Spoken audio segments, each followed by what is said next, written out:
The Heybrook lookout is a sign of the old times for fire. And so when this goes away, we lose touch with how we got here.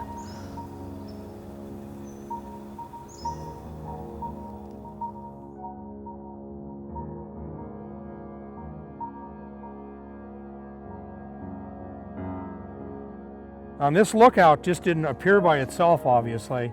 There's a lot of work put into this thing to get it up in the air.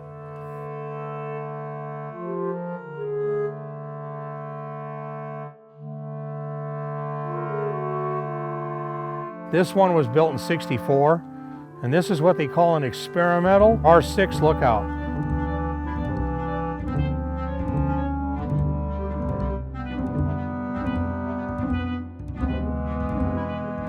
You know, this lookout was one that really, truly almost did not get restored.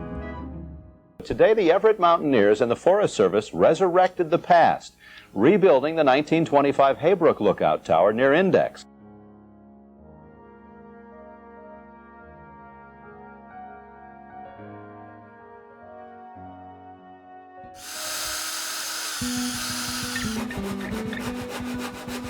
This is a piece of history that we don't have anywhere else. These things are rapidly disappearing. We're saving a part of our American history, part of our fire history, and it's part of Americana in general.